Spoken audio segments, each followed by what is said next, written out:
Hey guys, you're watching one and only. My name is AJ. Welcome back to another episode of Let's Build a Theme Park. We are in the middle of doing a world tour, so if you missed last episode and you want to see what we went through all the rides and the mini games of that sort of area, then you can go back and watch it. We've got an awful lot to go through this episode though, to try and get it finished off. I don't think that we'll need to do a part 3, but we'll have to see. But yeah, last episode we started the world tour. This one we're going to continue it on with the first one, which is this little piggy fishing game. Ever so fun, and there's actually a lot to it. So what we've got here, let me check these. Nope, and nope. Wonderful. So what we've got is the red one is the host pod, and I think this one is the red one from what I can remember. Yeah. And then you're going to grab a fishing rod, when I can find one. Fishing rod. There. And what you do is, when you flick this lever, pigs fall from the sky. And you need to fish the pigs out and get them into the lava, into your lava. Don't get them into anybody else's. And the really cool part is that... let's play it while we're doing this.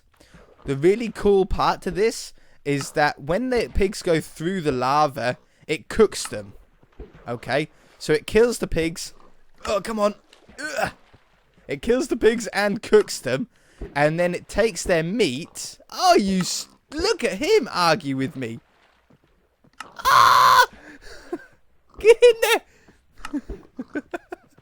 Pigs come non-stop as well. He's right on the edge. There we go. There's one in. So when they die, when they get cooked, they drop their meat. Okay, so they drop their pork chop. And their pork chop goes into a hopper. It then goes through a sort of hopper track, if you like, and ends up out the front at those chests that I were checking there. Let me turn this lever off. At the chests that I was checking at the beginning there, and it counts up each individual one, puts them in those chests all fully automatically. So at the end of the game, whenever you stop it, you can then go out the front and look in your chest and see how many you got. It's so cool. And what the funny thing is that you can get sort of lucky pigs and unlucky pigs. Because sometimes you won't get any pork chops from a pig. You'll get like literally nothing. Sometimes you'll get 1, sometimes you'll get 2. And I think you can even get 3 sometimes. I wasn't meant to fall off. Come back down here. Can we get a long range pig? Oh, it's close. Yep. Oh, so close to getting a long-range pig shot. Okay, so that'll do. We'll leave them there. They can all die or despawn or whatever.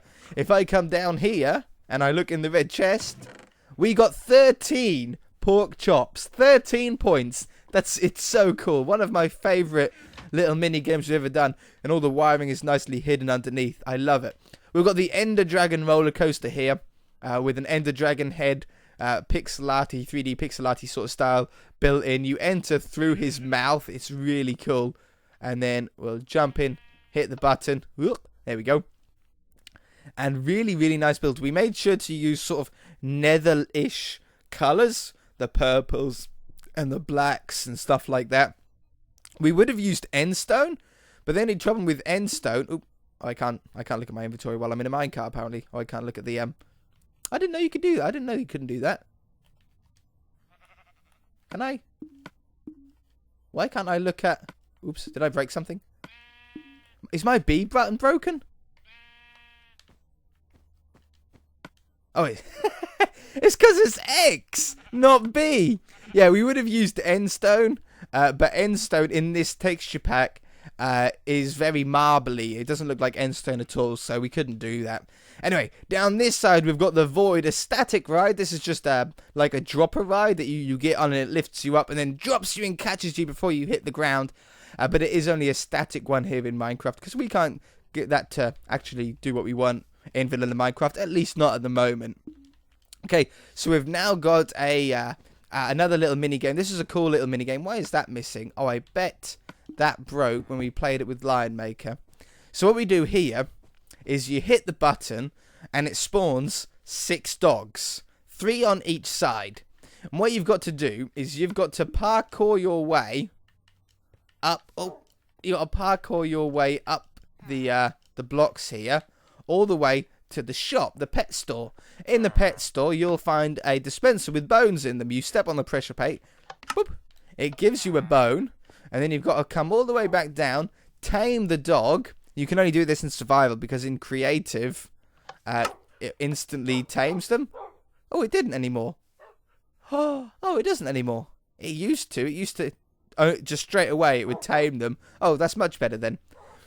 You'd have to tame dogs, and then you have to pick the dog up, and you have to come through here. You can only do it one at a time, though. And the dog shall follow you through, and then you get... Well, look at that. What a trained dog. You get him in there. Usually, you'd make him sit and then just push him to the edge into their little kennels, and whoever gets all 3 in wins. And then, unfortunately, at the end, because we like our games to be resettable, we don't want to have to manually reset all the time, you can push this button, and it kills all the dogs. I know, it's very sad. It's very sad. It just incinerates them. Oh, man. I obviously have broken that side. Oh, no, it is going away. Oh, good. I know it's sad, but it's a way that we can reset the game super, super easily. Let's just kill off these ones as well. Sorry, doggies. I'm so sorry. But, oh yeah, you can't kill your own tame dogs as well. So annoying. Okay, around here we've got a very recent roller coaster. We've got the roads put around here. That's what these white blocks are, if you're new to the channel. That means that there'll be a road there eventually. But this is an Alcatraz-inspired roller coaster. So it's a giant prison on an island. So as you can see, it's surrounded by water. And then you get on the dock here, and it'll pretty much tour you around the entire prison. So we head straight through the door into the office. It then bounces you back automatically past some cells into the canteen, into the kitchen, bounces you back again. We had some issues with reliability, but we seem to have nailed that now. So past the cells upstairs, we have a look at solitary confinement. Out of the door, we break out via the yard, break out of prison. We have an autosave, which stops us temporarily. And then we whip back round outside, and we bounce back. That's not meant to happen. No! Oh, man. Why did we bounce back? What did we bounce off? Yo, what did we even bounce off? I don't know. That was only a one-time glitch. We've had it work before.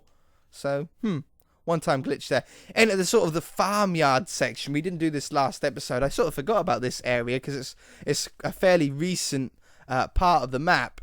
But this is going to be all farmyard sort of inspired game. So what we have is a barn in the middle here. And in this barn, you'll find 3 buckets. Now, I think we said you can only take 1 bucket at a time. So you take a bucket. Let's do it. We'll take a bucket.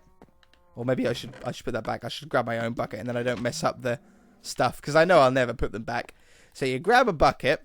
And then here you can see that there's 2 sort of milk vats. Player 1 uses this one. Player 2 uses this one. We've got milk low, milk medium, and milk full. And what you do is you can see 3 on either side, 3 cow areas. And you got to parkour your way up. Milk the cow. Oops. Milk it. Oh, did I get one? Milk it. Does the cow not want to be milked? Maybe that cow doesn't want to be milked. Is this one? Can I not milk cows in creative? Is that what the problem is here? That's what the problem is. You can't milk a cow in creative. Okay, and then once you've milked your cow, you can then you got to parkour back down or jump back down. Again, only 1 at a time. And then, where's my milk? There we go. Put the milk inside the dropper. And it lights up milk low.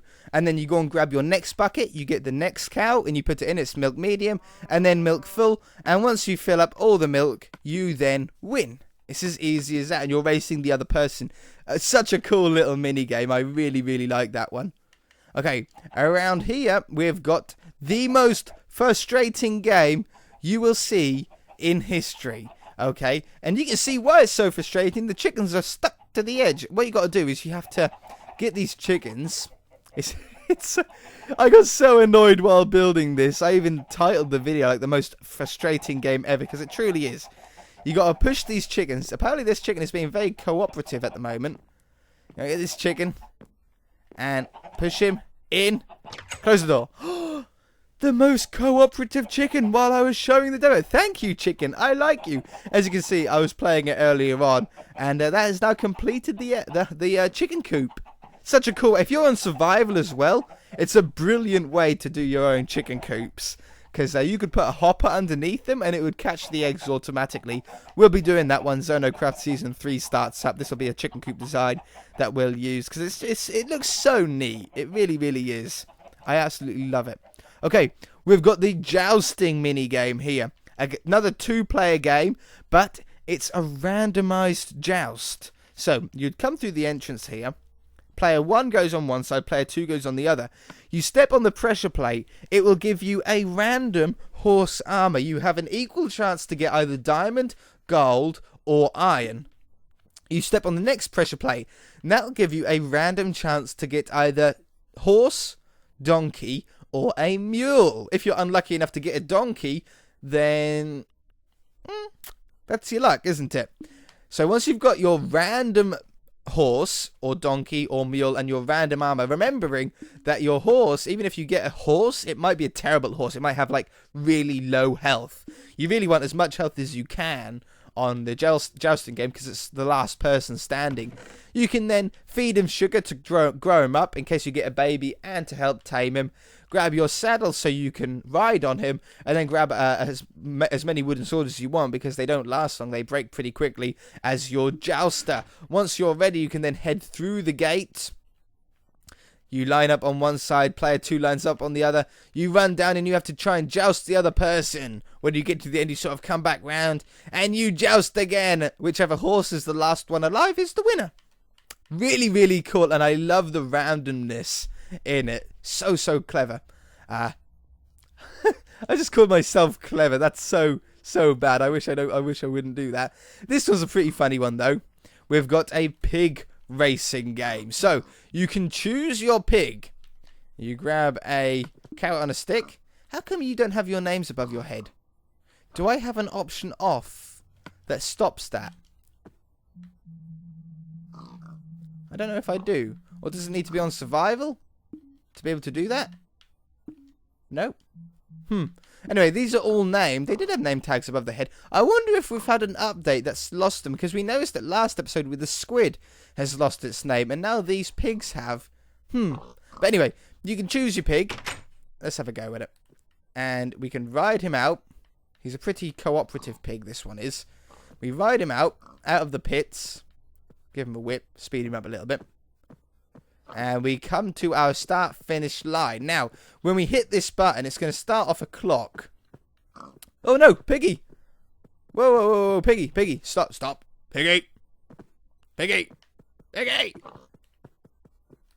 stop. Oh, no, we're back out. There we go. When we hit the button, it's going to raise up that pink part and drop the gates. Pig, literally, stop it. Okay, so it opens the door as well, but it raises up this area so it completes the track now, so you can't accidentally go into the pits. And it drops down the start here. There we go. Piggy's finally calmed down. And then we have the track come around the side here. So it's not easy because the faster you go, the harder it is. You can have up to 4 people. There's 4 pigs there. So you can race 4 different people here. You step over these pressure plates, which starts... Oh, man. Hurdles. We actually got over that pretty lucky there. Over the soul sand. Around the side here. Oh, we've slowed down. Give the piggy another little whip. Over these hurdles. Come on now. Come on. Speed up. Let's give him another whip. There we go. Oh, now we're moving. And back to the start-finish line. So I usually say like 3 laps is probably enough for a pig racing game. But you could go for as many as you want. And then, this one. I just want to see if the hurdles stop us this time. Oh yeah, right in the way. There we go. And then when we go back over the pressure plates, it actually slows, or actually stops the pistons again. Stops the sand from coming up. So again, it's sort of self-resetting. Very, very useful. Let's get this pig back in his own spot. There we go.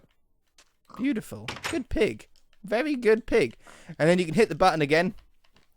and that brings up the start finish line and drops down the pits area to be able to get your piggy back. But I cheated and went around the edge. So that's the farmyard area. Let's pop over to the other side here. A sort of forgotten area of the theme park is this side. Mostly a sort of dinosaur or fantasy part of the park. But we haven't really touched on it for a while. We've got a fairy roller coaster. I'm not going to ride it. You can see it here. But you go up and you go around some mushrooms. And then back down again with our little pixie or fairy pixel art here. Pixie pixel art. Interesting. And then we've got our T-Rexy style Jurassic Park area, which has been touched up on here and there. We've got a really cool quartz skeleton of a T-Rex. It looks so cool. I really love it. And then we've got a huge 3D T-Rex behind it, complete with eyes and everything, looking as evil as ever. And then we've got over here a Triceratops. I know it's blue. I wanted it blue. Have you got a problem with that? A blue little Triceratops here, and a skeleton version of that as well. Really, really cool. So we've got like a museum of stuff, rib cages. So cool. I was so pleased with how those turned out. And then we've got a mini game here that doesn't have an entrance, I've just noticed. And on this mini game, as you can see, it's a caveman. And the idea behind this is it's the first one to evolve to be able to create fire. So you start it off, and cows will spawn out of these dispensers. Once the cows spawn, you have to kill them with your weapon of a caveman sword, which is just a bone with sharpness 2, very caveman style tool. You kill the cows, you get some leather. Once you've got the you will need leather. You'll get leather and beef. Once you've killed your cows, you can come through here. You need to put 1 beef in each chest. Once you put 1 beef in each chest, you get out... Oh, I haven't reset it. Oh, shoot, I should do that. You should, if I had this set up, if I was prepared, you would get out a flint. Okay, and once you got your flint... It's a race. You're racing against the other player on the other side there. Once you've got your flint, you then have to go and kill some more cows, or if you've got the leather already, you put 1 leather in each chest, and you will get a iron. Okay, or otherwise known as a steel, for the purposes of this mini game. You craft the flint that you got. Oh no, you didn't. I'm forgetting about these mini games. That's how long ago I built this.